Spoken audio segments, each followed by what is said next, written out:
Selamat datang di video ini. Pada tahun 1973 seorang ilmuwan Tiongkok bernama Yuan Longping membudidayakan padi hibrida Indicia pertama di dunia setelah beberapa dekade pengembangan dan peningkatan. Hasil beras super telah meningkat dari lebih dari 200 kilo per bulan menjadi 1.100 kilogram.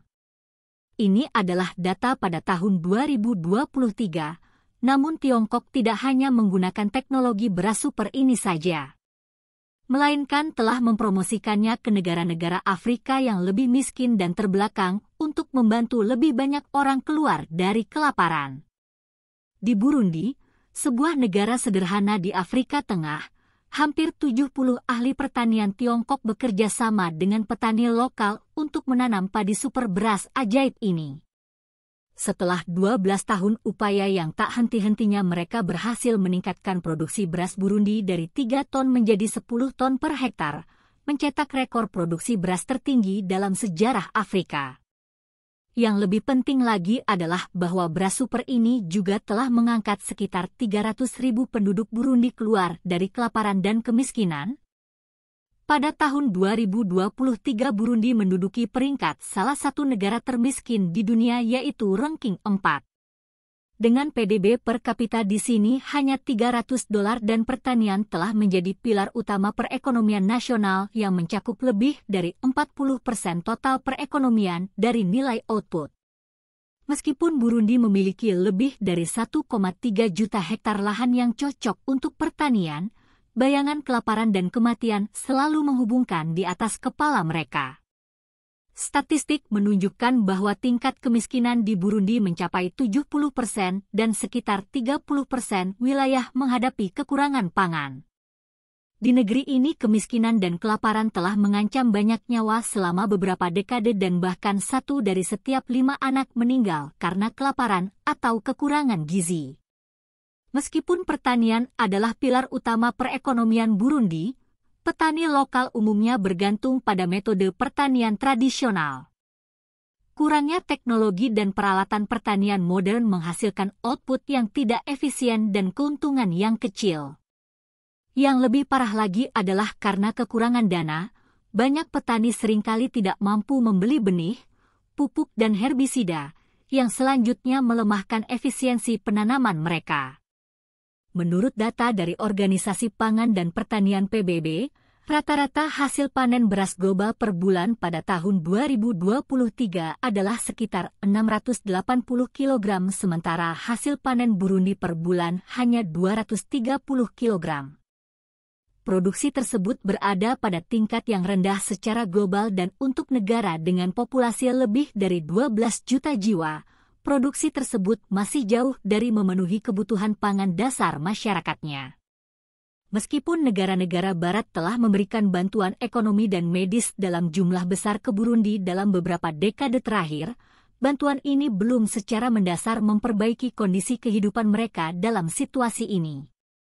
Bagaimana menerapkan metode penanaman ilmiah untuk meningkatkan tingkat swasembada pangan di Burundi? Menjadi sebuah pertanyaan yang sangat mendesak untuk dijawab. Untungnya sejak tahun 2009, Tiongkok telah mulai memberikan dukungan penanaman pangan ke Burundi, memberikan secercah harapan bagi negara yang telah lama berada di ambang kelaparan ini. Pada tahun 2009 Beijing, Tiongkok mengadakan pertemuan puncak mengenai kerjasama dengan negara-negara Afrika. Di pertemuan puncak tersebut, para pemimpin Burundi menandatangani rencana bantuan pertanian 20 tahun dengan Tiongkok. Untuk melaksanakan rencana tersebut sesegera mungkin, Tiongkok mulai mengirimkan lebih dari 70 ahli teknis pertanian ke Burundi. Pada bulan Agustus 2009 proyek bantuan yang mereka bawa ke Burundi terutama mencakup produk pertanian padi, budidaya perairan, dan bidang lain di mana penanaman padi dianggap sebagai mata rantai yang paling penting. Setelah penelitian pendahuluan para ahli pertanian, Tiongkok menemukan bahwa Burundi memiliki sumber daya air yang melimpah dan sinar matahari yang cukup yang merupakan kondisi yang baik untuk menanam padi. Namun karena tingkat teknisnya yang terbelakang, dari daerah setempat hasil panen padi jauh dari ideal dan tidak populer di daerah setempat. Sebelum melanjutkan lebih jauh, Beritahu kami apakah Anda menyukai videonya. Jika ya, silakan klik suka dan bagikan, dan mari kita lanjutkan. Berdasarkan temuan ini, tim ahli Tiongkok memutuskan untuk melakukan uji coba pertama penanaman padi hibrida di salah satu desa di Burundi. Pada awalnya, para ahli pertanian Tiongkok memilih dengan cermat 7 varietas padi hibrida yang berbeda dan mendirikan 12 lahan pertanian besar di desa itu untuk pengujian. Meskipun terdapat teknik budidaya dan spesifikasi yang matang untuk padi ini di Tiongkok, jelas tidak layak untuk menerapkan spesifikasi ini secara langsung karena perbedaan kondisi iklim antara Burundi dan Tiongkok. Hal ini berarti para teknisi harus menyesuaikan dan mengadaptasi seluruh sistem teknologi penanaman padi. Namun, pada saat itu rencana bantuan beras Tiongkok tidak optimis karena Burundi telah menerima bantuan dari terlalu banyak negara dalam beberapa dekade terakhir. Dalam percobaan ini, hasil panen padi hibrida yang mereka kembangkan 5 hingga 6 kali lebih tinggi daripada hasil panen padi hibrida yang mereka kembangkan. Hasil asli mencetak rekor baru di Afrika. Pencapaian ini memicu respon yang sangat besar di daerah setempat dan banyak petani yang kagum dengan perubahan ajaib tersebut. Sejauh yang kami tahu, pada tahun 2023, total 380 hektar padi super ditanam di desa itu dan total output berhasil melampaui 4.000 ton. Kemudian para ahli pertanian Tiongkok juga mulai mendirikan lebih dari 1.000 hektar lahan percontohan padi di lebih banyak wilayah. Dan melatih lebih dari 10.000 teknisi pertanian dan petani lokal melalui pengenalan dan demonstrasi 16 varietas baru di area percontohan. Padi hibrida mencapai 8.950 hektar dan hasil panen mencapai 6,2 juta kilogram beras. Beras super ini membantu lebih dari 300.000 orang keluar dari kelaparan. Untuk mendorong lebih banyak petani Burundi untuk mengabdikan diri pada budidaya padi yang telah didirikan bersama oleh pemerintah Tiongkok dan pemerintah daerah menyediakan dana percontohan produksi padi hibrida. Dengan tujuan utama dari dana ini adalah untuk menyediakan berbagai sumber daya yang dibutuhkan petani untuk menanam padi termasuk benih, pupuk, herbisida, dan lainnya, dan juga memberikan dukungan teknis di lapangan dari para ahli.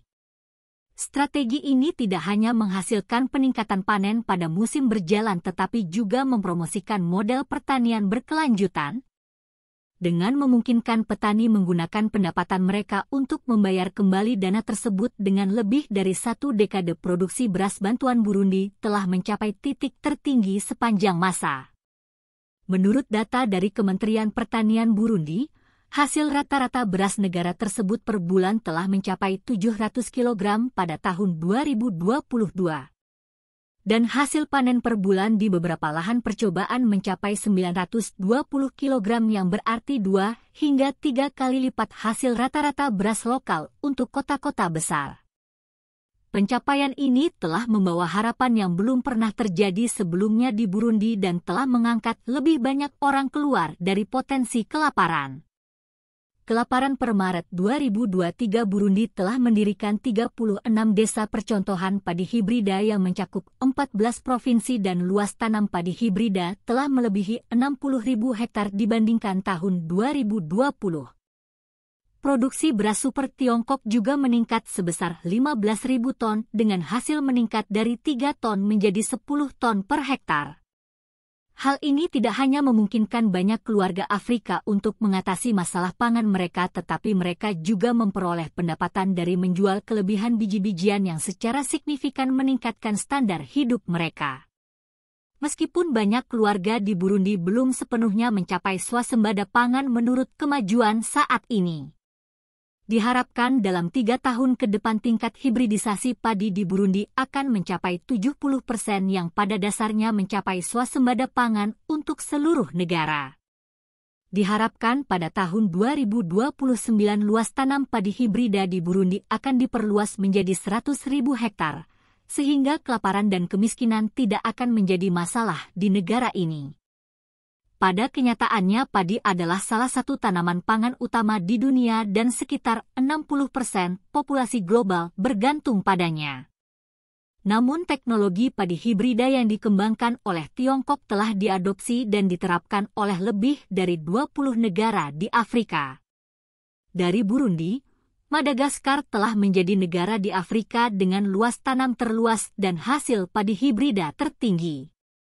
Hal ini cukup untuk membuktikan bahwa padi hibrida Tiongkok berakar dan tumbuh pesat di negara-negara Afrika dan menghasilkan buah yang nyata.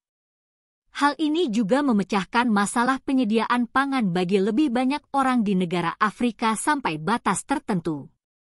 Bagaimana pendapat Anda mengenai video ini? Jika Anda punya pendapat, silahkan tuliskan pendapat Anda pada bagian komentarnya. Dan jika Anda suka dengan video ini, silahkan klik like dan subscribe. Dengan begitu kami akan membuat video lainnya untuk Anda semua. Terima kasih dan sekian dulu dan sampai jumpa di video berikutnya.